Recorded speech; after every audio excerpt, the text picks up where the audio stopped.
Hey guys, Scotland's Football here, back with another video, and today's video is the Premier League score predictions game week 11. The Brentford vs Brighton game has already started, so I've had to get it in quite late, but the rest of the games are either a Saturday or Sunday, so it's not going to make some big difference. Even if I predicted miles off in the game currently, but it's still what I was thinking before the game actually started, so I'll give you my predictions now. So first game, Brentford versus Brighton. I just wanted to say, one of Brighton's players and midfielder, someone called Enoch Mwapu, have been forced to retire. He's only 24. The Zambian international has been forced to retire at 24 years old due to a heart condition. So my thoughts do go out to him and the rest of the family, but hopefully he still has some connection with Brighton and stuff, and the rest of the players, and continues to come down to Brighton all the time, or possibly get into management. I don't know whether you can get into management at that age, but hopefully he can do something around that lines. I'm pretty sure he'll do something around football, and he'll still keep in touch with everybody still. As he'll always still be a part of the football family and stuff, and he'll still be a part of football. So onto the game now. Brentford are in decent form. Brighton, I'll say, are in decent form as well. Let's look at Brentford. They came off a disappointing result last, a 5-1 defeat away at Newcastle. Absolutely thrashed, apart from Ivan Toney's penalty in the game. Oh, they were in form after they lost to Arsenal, after their biggest win of the season, going against United and Leeds. But overall, I think they won't have any problems this season. They'll be nowhere near the relegation zone, mid-table at least. And Brighton, despite their manager leaving, they got a positive 3-3 draw away at Liverpool. They did lose 1-0 to Brighton, but they didn't play that bad, and they could have easily quite got a point. So in this game, two evenly matched sides, so I'm going to say a 1-1 draw. Next game now, Leicester versus Palace. Leicester still bottom of the league. They've scored a lot of goals. They've just conceded a lot of goals. That's been the real problem for them so far.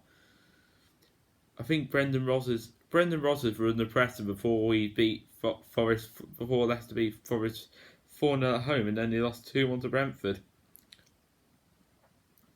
But you did lose 4-1 to Brentford though. 2-1 to Bournemouth, I mean. So there's going to be a lot of pressure on now, there is for him. With Palace at the weekend. Palace, a team that recently are struggling for form at the moment. But they did get a good win at home to Leeds last in a 2-1 win. And it was an equal match that neither team really dominated. And the two big defeats came, and the 3 defeats last season all came against top 6 sides. And they even got a point away at Liverpool. Both of they haven't won away all season, and both of their wins were at home against Leeds and Villa. So personally, for this game, I can't see much in it again, so Leicester 1, Palace 1, another draw. Next game now, Fulham versus Bournemouth. Fulham have had a decent start to the season, but their form hasn't been the best lately. A 4-1 defeat at home to Newcastle and a 3-1 defeat at home to West Ham. But a much better start than he previously had. And they picked up some good points and some good and had a few good wins to start the season so far. They could do better, but really it's a start for them, and they're doing really well so far. And Bournemouth, Scott Parker left because he must have fallen out with the owners or something, or just didn't give him enough backing. But ever since Scott Parker's left, they've done well. Under assistant manager Gary O'Neill, I think. Is he caretaker? Something like that. Could he get the permanent job? If his form continues, then yes. As caretaker, you often find you do better, but when you get the permanent job, you soon realise how tough it really is. And he is unbeaten in his last 5 games as caretaker. We draw at home to when Wolves drew away at theirs, a 3-2 win against Forest, a 1-1 big point at Newcastle, good point home to Brentford, and a good win against Leicester at the weekend.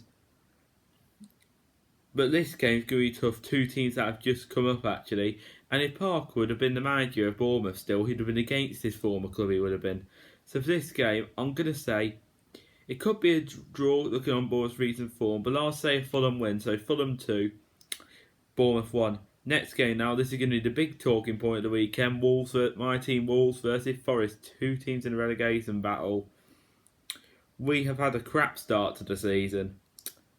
We only have one win, and that's against Southampton, and we're very lucky in that match to come away with to win the game. You could say we can't. We might have been unlucky in some of the games, but we can't keep using up as an excuse. We've actually had 2 wins this season, but one was in the Carabao Cup against the Champions League side that we only just about managed to beat. Man City was expected, but to go a few seconds in and concede is pathetic. West Ham has some chances defensively again. We just can't defend. 8-0 is good going forward, but he can't defend. And the Chelsea defeat, they could have scored more, but we didn't have a manager and we had a lot of injuries. So this weekend, I'm hoping we can get a few players back. Jimenez is still out injured. I think Collins is still suspended. Don't know how many more games now. Neto is out till after the World Cup. And Babaka Traore, he could be in. Is it his time to shine or the weekend for? I think Neves is back now, so you got Neves, Coutinho, and Nunes together now, haven't you? I would like to see Shem Campbell, who signed a new deal, get a chance, and Elliot Hodge, he was apparently one of the best players the other day. No, it's Joseph Otamine, actually, the Irish player.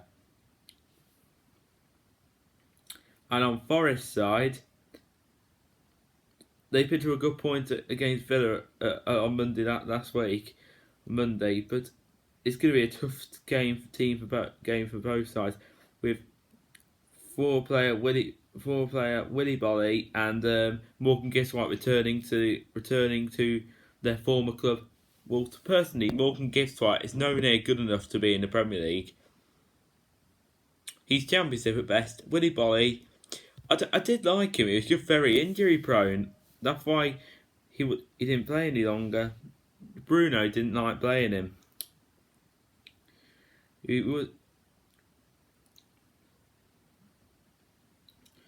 For Collins, I thought he had a 3-match suspension. I thought because straight red is a 3-match sending off, and he has a serve free. Wait a sec, he got sent off against Man City, so that game doesn't count. West End Chelsea has 2, so hopefully he'll be back for the Crystal Palace game next week. It's in the midweek game, I think.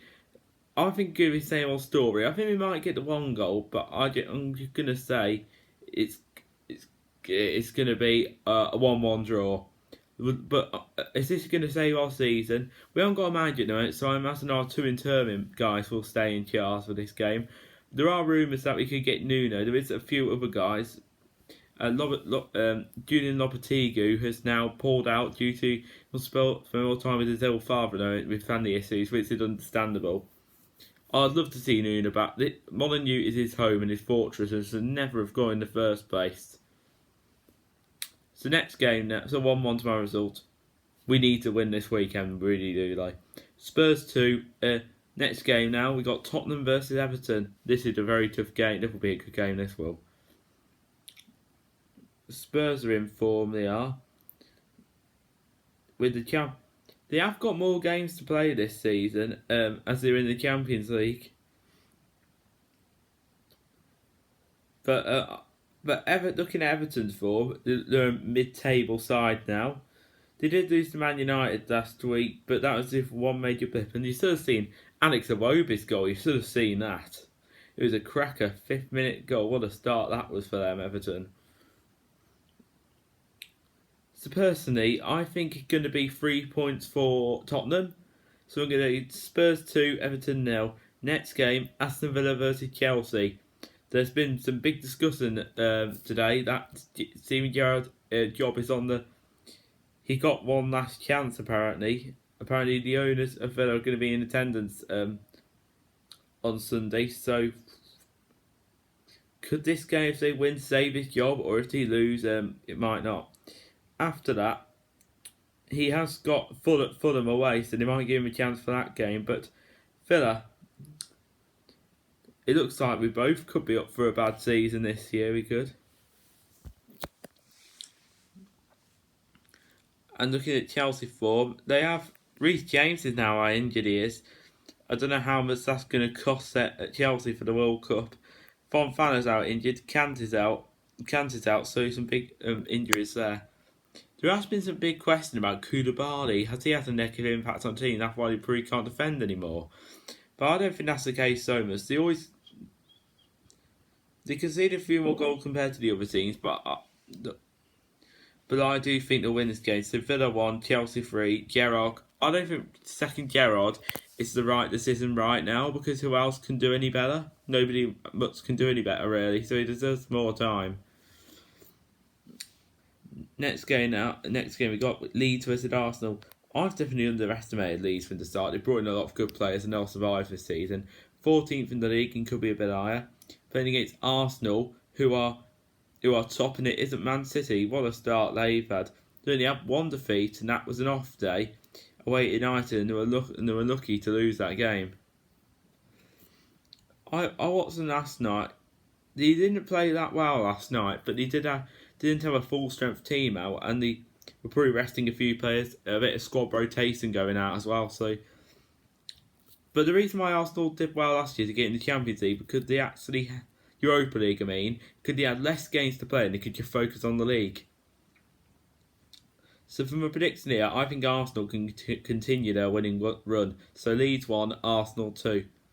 Next game now, Man United versus Newcastle. Two very informed teams. Man United sitting in 5th, Newcastle sitting in 6th. Ronaldo needs to play more often now. He proved himself against Everton. And Man United were lucky not to get 3rd. Rashford got a goal ruled out. He's had a very good start to the season. He is definitely going on the plane for me.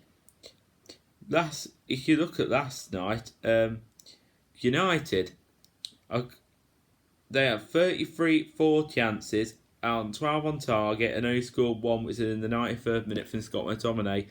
The keeper for Ammonia Nicosia, he is fantastic. He's Nigerian, so I think he does play for the Nigerian national side. He does.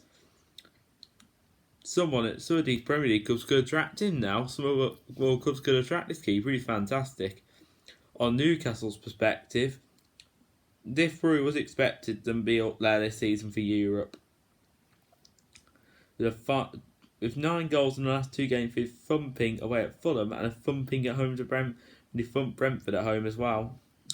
So I'm going to say Man United to win this game. So Man United 2, Newcastle 1. But I think there is a lot in it and Newcastle could possibly get a point.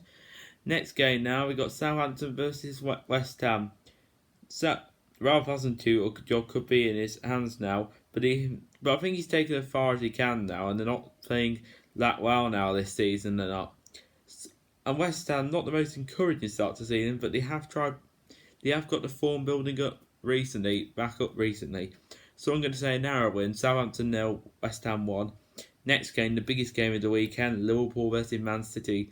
Liverpool haven't had the most encouraging start to the season, as they have had a few injuries, and they have lost and they have not got Luiz Diaz out, Trent out, he hasn't had the best start, Keita, Matip out, and they lost Mane, which has had a negative impact on them, but he stays loyal to them though. And Man City, you physically cannot stop Haaland. He didn't score against Copenhagen the other day, but with all fairness to him, he wasn't playing though. Against Man City, against Southampton, he only scored 1. But could he break the record this season after Salah's amazing 32 goals in the 18-19 season? Or 17-18, it's one of those seasons at least. Personally, I think it will be a good match. It's hard to decide this one, but basing on form and goals this season, I'll say Man City. So Liverpool 2, Man City 3. Tough game to predict. But that's going to be the most exciting one of the weekend.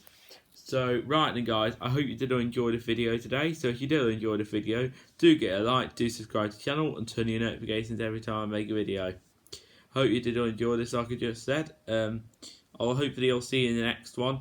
Hopefully when the news of a new Wolves manager comes out, I'll give you the update on that. But for now, this is my latest video, and I'll see you all around soon, guys. Have a good one. Bye, everyone.